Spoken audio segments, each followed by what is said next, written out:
첫 번째 기술은 카이스트 생명화공과의 임성각 교수님께서 ICVD를 이용한 유기막 공정 장치에 대한 기술 설명을 해주시겠습니다. 안녕하십니까. 저는 카이스트 생명화학공학과 임성갑입니다. 제가 오늘 말씀드릴 내용은 ICVD를 이용한 유기막 공정 및 장치 관련해서 말씀드리도록 하겠습니다. ICVD라는 공정이 여러분들 처음 들으시는 분들도 많을 것 같고 친숙하지 않으실 텐데요. 간단히 말씀드리면 기상에서 고분자 방막을 증착하는 공정입니다. 그래서 오늘 발표에서는 이 공정이 뭔지 설명을 드리고 제가 발표를 마친 뒤에는 이 공정이 여러분들 하시는 일에 많은 도움이 될 수 있는 유용한 공정이겠구나 하는 마음이 드셨으면 하는 마음입니다.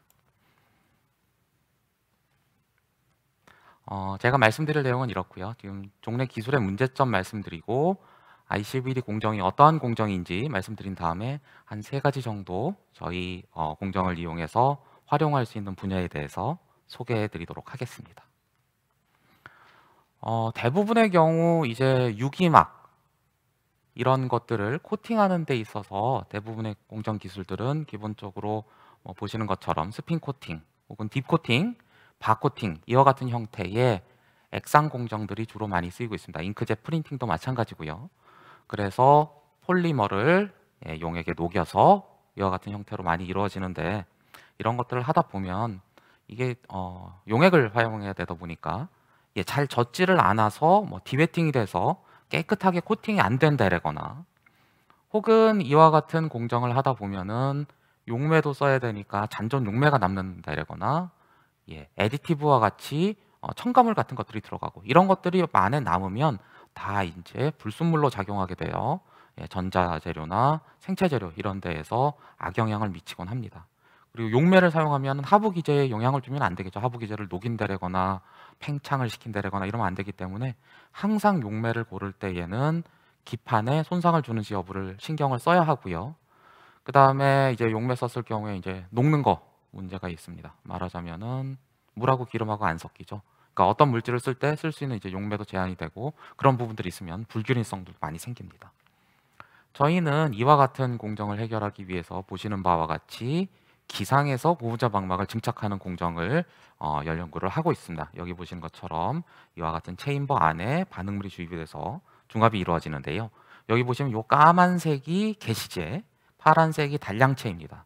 게시제가 필라멘트에 의해서 활성화가 되면 노란색 라디칼이 되고 이 라디칼을 통해서 방막에 흡착된 단량체들이 고분자로 중합이 되는 이와 같은 공정으로서 대단히 단순한 원스텝 공정으로 저희가 고분자 방막을 기판에서부터 길러 오를 수가 있습니다. 그래서 기화된 단량체와 게시제의 주입만을 통해서 공정이 이루어지고 있기 때문에 대단히 순도가 높습니다. 저희는 용매를 사용하지도 않고 에디티브 같은 것들도 사용하지 않기 때문에 순도가 아주 높아서 특히 전자재료, 불순물에 의해서 성능이 저하가 되는 전자재료 이와 같은 응용에 있어서 대단히 유용한 공정입니다. 그리고 앞서 말씀드렸던 것처럼 기상에서 공정을 하다 보니 믹싱 문제가 없습니다. 물하고 기름하고는 액상에서는 안 섞이지만 수증기와 기름증기는 항상 섞이게 됩니다. 그러니까 저희가 여러 가지 단량체를 집어넣어서 고분자 방막을 만들 때에도 방막이 대단히 균일한 방막을 만들 수가 있고요. 그 다음에 기판의 온도가 상온에 가깝습니다. 50도 이하의 온도를 가지고 있기 때문에 용매도 사용하지 않고 또 기판의 온도도 상온이고 그러니까 하부 기체의 손상이 사실상 전무합니다. 그래서 저희가 웨이퍼, 글래스 이런 것들 뿐만 아니라 종이, 패브릭 혹은 멤브레인 이런 것들에도 코팅이 가능하고요. 월남쌈 이런 것과 같이 PDMS 이런 것까지 용매에 손쉽게 손상받는 그러한 기판에도 제한 없이 활용이 가능합니다. 그래서 본 과정은 무용매 상온 공정이기 때문에 별도의 기판에 프로세스 없이 전처리 같은 것 없이 단일 공정으로 다양한 종류의 고분자 방막을 적용할 수가 있어서 대단히 유용한 공정으로서 저희가 이와 같은 것들로 여러 가지 연구들을 지금 현재 진행을 하고 있습니다. 그래서 지금부터는 이 공정을 가지고 활용할 수 있는 응용처에 대해서 설명을 간략하게 드리도록 하겠습니다. 첫 번째로 저희가 생각할 수 있는 것들이 지금 이제 방막 봉지 관련된 것들입니다. 최근 올레드로 대표되는 차세대 디스플레이, 이것들이 벌써 이미 TV, 핸드폰 이런 데 많이 나오고 있죠. 그래서 이걸 가지고 접는 디스플레이도 나오고 있고, 현재 돌돌 많은 롤러블 디스플레이 이런 것들도 많이 나오고 있습니다.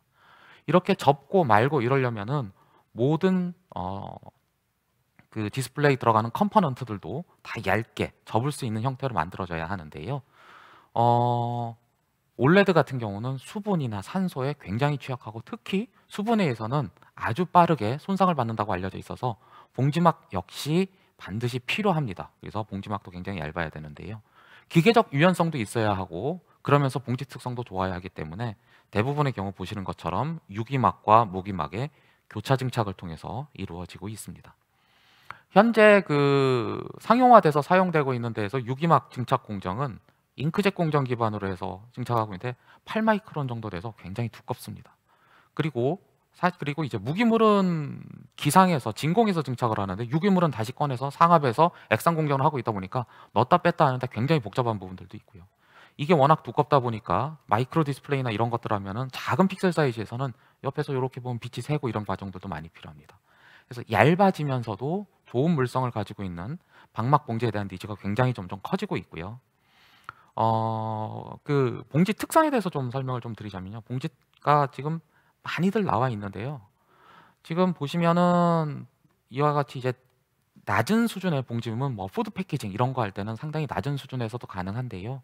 올레드 같은 경우에는 거의 10의 마이너스 4승에서 6승 정도로 아주 높은 수준의 봉지 특성이 필요한데, 이 정도 수준은 여기 축구장 사이즈에 하루에 물 한 방울 정도 새는 정도로 극악한 수준의 하이 퍼포먼스의 봉지 특성을 요구합니다. 그러면서 얇아야 되고 잘 휠 수 있어야 됩니다. 저희 ICVD 공정은 기상에서 코팅을 할 수 있기 때문에 무기물을 진공해서 프로세스를 한 다음에 그대로 진공 공정에서 유기막 공정을 할 수 있기 때문에 공정 호환성이 대단히 우수하고요. 보시는 바와 같이 전체 방막 봉지에서의 두께가 1마이크론이어서 아주 얇게 봉지막을 만들 수 있으면서도 우수한 봉지 특성을 가지고 있습니다. 그리고 무엇보다도 이와 같이 파티클 같은 것들이 있으면 잘 둘러서 주변을 잘 채워줄 수가 있습니다. 이런 부분들이 상당히 중요한 건 여기 보시는 것처럼 봉지막은 말하자면 여러분들 풍선 같이 생각하시면 됩니다. 풍선에 바람이 잘 채워져 있지만 구멍 하나가 있으면 거기로 다 새게 되죠. 이런 봉지도 마찬가지인데요. 기판을 아무리 깨끗하게 준비를 해도 이와 같이 파티클이나 먼지 같은 것들이 많이들 생기게 되고, 그것들로 인해서 이런 대로 많이 새는데요. 이런 것들을 잘 이제 플래너리제이션 같은 걸 해서 잘 덮어줄 수 있어야 봉지막 특성이 잘 유지가 되는데, ICVD 공정에서 이런 것들을 잘 덮어줄 수 있는 기반 기술이 마련이 되어 있어서 향후 방막 봉지에 있어서 견인차의 역할을 할 수 있는 공정이 될 수 있을 것으로 기대를 합니다. 두 번째는 발수 코팅입니다. 여러분들 뭐 보시면 이제 물방울 굴러다니는 거죠. 그래서 뭐 방어 특성을 준다거나 이런 것들 많이 있습니다. 뭐 고얼텍스라고 많이 돼 있는 것들이 있습니다. 빗방울은 털어내지만 물은 땀은 흡수하고 이런 것들인데요. 사실 이렇게 발수성을 만드는 것 자체는 많이들 나와 있죠. 유튜브 이런 거 찾아봐도 굉장히들 많이들 나옵니다. 근데 어려운 거는 이러한 발수 성능이 내구성이 적습니다. 그래서 세탁하면은 막 발수성이 대폭 떨어지고 이와 같은 문제점들이 많이 있습니다. 그래서 실제로 발수성만큼이나 이거를 오랫동안 내구성을 잘 유지하는 것이 대단히 큰 이슈입니다. 그래서 여러분들 뭐 선전 같은 데 보면은 뭐 볼스 원샷 이런 데서 보면은 이렇게 막 차창에다가 이렇게 뿌려가지고 물방울 굴러다니지만 어느 정도 지나면 또 없어져서 다시 뿌려야 되고 이런 일들이 벌어지는데요. 이와 같은 문제를 해결하는 것들이 필요합니다. 특히 문제가 되는 것들은 이런 불소 계열들의 물질들을 프로세스를 하려면은 용매에 녹여야 되는데, 불소 계열 물질들 거의 대부분 녹지 않습니다. 어디에 녹냐면은 불속의 용매에 녹고요. 불속의 용매 역시 기판과 웨팅이 그렇게 좋지가 않습니다. 그러다 보니 잘 말하자면 떨어져 나옵니다. 방막이 잘 떨어져 나옵니다. 그래서 저희는 그런데 기상에서 반응을 활용해서 진행을 하기 때문에 이런 부분들이 상당히 장점이 있습니다. 말하자면 이런 패브릭 같은 데다가 그 어디전 프로모션층을 도입을 하면 거기 위에 불속 코팅을 해주면 여기 있는 바이닐 그룹하고 여기 있는 바이닐 그룹하고 서로 반응을 해서 이렇게 적층을 해주면 이 계면에서 대단히 강력한 화학 결합을 이루면서 딜라미네이션 없이 아주 튼튼한 내구성이 우수한 방막을 만들 수가 있습니다. 특히 저희가 공정 조건을 잘 조절을 하면 이와 같이 세컨더리 구조도 줄 수가 있어서 우수한 발수 특성을 보일 수가 있고, 얇기 때문에 투명하고 다양한 기재에 적용이 가능합니다. 그래서 실제로 저기 보시면 여기 동영상들 옆에 보시면서 들으시면 좋을 것 같은데요. 저희가 아주 추운 온도인 영하 20도 정도, 그리고 찜질방 같은 데서 볼 수 있는 120도, 이렇게 아주 높은 온도에서도 또 UV 조사, 이건 한 10년 정도 대기 상태에서 받을 때 정도의 도수인데요. 그런 데서도 그렇고, 다양한 용매 이런 데서도 발수 특성의 저하가 거의 없고요. 무엇보다도 이런 패브릭을 세탁물에다가 적용을 했을 때도 이 발수 특성이 잘 유지가 됩니다. 보시는 것처럼 잘 유지가 되는 것들을 볼 수가 있습니다. 저희가 기재에 손상을 주지 않고 다양한 데 적용할 수 있기 때문에 여기 보시는 것처럼 아까 보여드렸던 휴지나 이런 데들도 가능하고요. 앞면, 뒷면 다르게도 할 수가 있습니다. 그래서 앞면은 발수 특성을 띠고 있지만 뒷면에는 잘 적게 만들 수가 있고요. 이게 이제 고얼텍스에서 많이 만드는 것들이죠. 그래서 땀은 흡수하고 빗물은 밀어내고, 이와 같은 야누스적인 특성을 부여하면 상당히 재밌는 것들 많이 할 수가 있습니다. 보시는 것처럼 상처가 있는 데서 운대에 있는 붕대 같은 것들입니다. 밴드지 이런 데들도 활용이 가능하고요.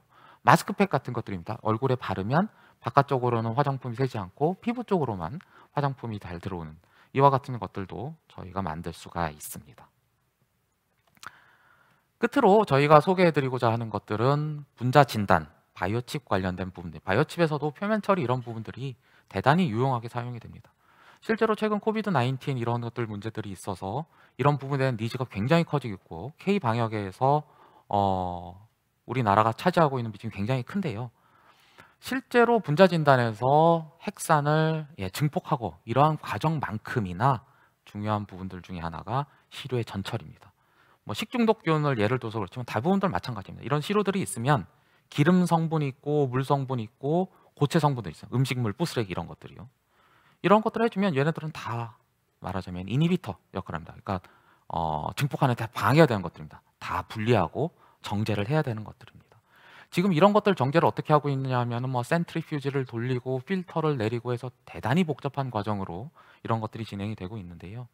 저희가 새로운 필터 물질을 개질을 해서 해주면 먼저 여기 보시는 것처럼 기름만 흡수를 하고 물을 흡수하지 않는 이와 같은 스펀지를 만들어서 기름층만 먼저 스왑을 하고, 그 다음에 물층에 남아있는 패소젠은 다시 물을 흡수하는 스펀지를 도입을 해서 이걸 수확을 한 다음에 그냥 짜주면 저희가 아주 손쉽게 패소젠을 디텍션을 할 수가 있고요.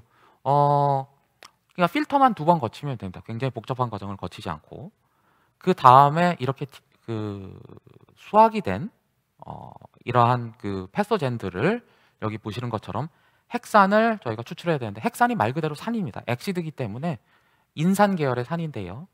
음전하를 띠고 있습니다. 그래서 저희가 코팅을 통해서 또 다른 코팅을 통해서 양전하를 부여해주면 정적인 인력에 의해서 DNA를 잘 캡처링을 할 수가 있습니다. 그래서 보시는 것처럼 여기 보시는 것처럼 메탈이나 나일론, 페이퍼 등과 같이 아주 복잡한 구조에도 잘 바인딩이 되고, 이와 같이 구조가 복잡하면 표면적이 넓어지니까 캡처링 할 수 있는 양이 굉장히 많아집니다.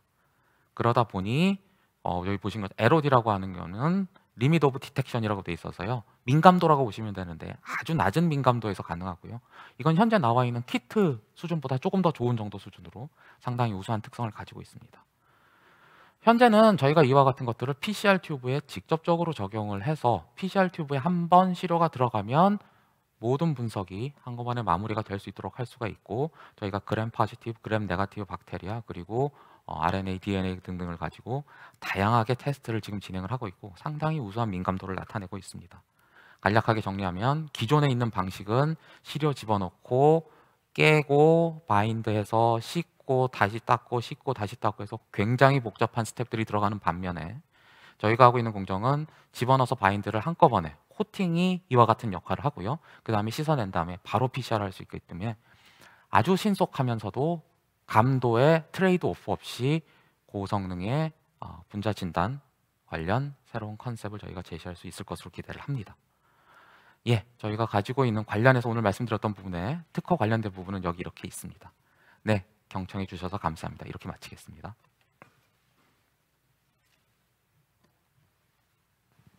예, 감사합니다. 임성각 교수님.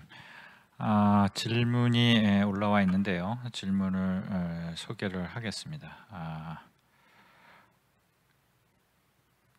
첫 번째 질문이 방막이 긁힘이나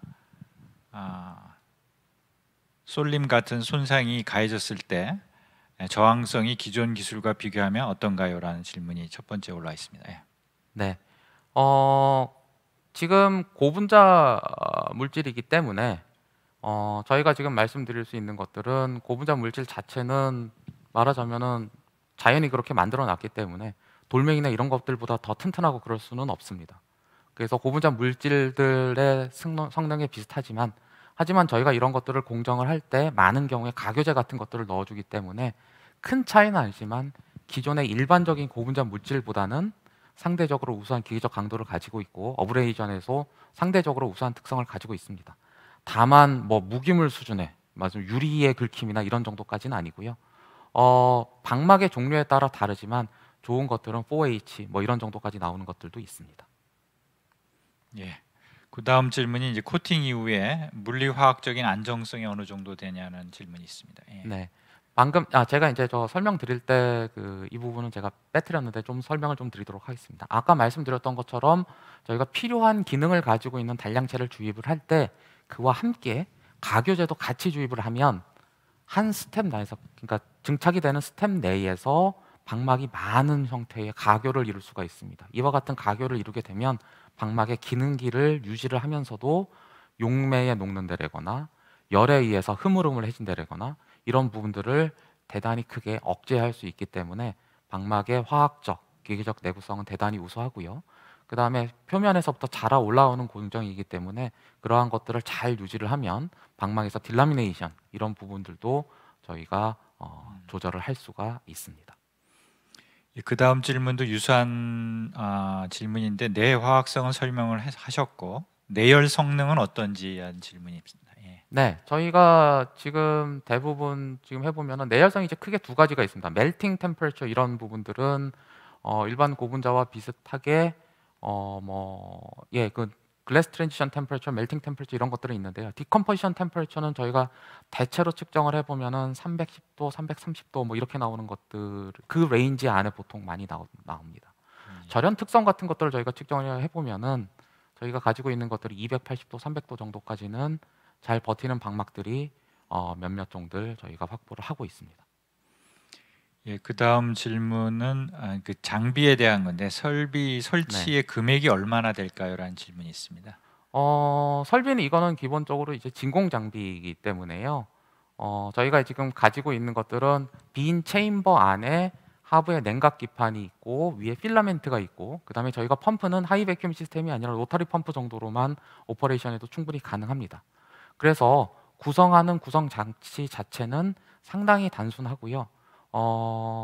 구체적인 액수는 제가 말씀드리기가 조금 좀 어렵기는 한데 여러분들이 대체로 감을 잡기로 생각을 하신다면 ALD 장비와 비슷하거나 ALD 장비보다는 조금 더 좀 싸게 구비를 할 수가 있을 것 같습니다. 그리고 현재 장비 관련해서는 저희 연구팀에서 양산이 가능할 수 있도록 QC가 가능한 장비를 지금 현재 개발을 지금 하고 있는 그런 상황이기 때문에 필요하시면은 당장은 아니지만 생산 가능한 장비도 곧 구비할 수 있을 것으로 기대하고 있습니다.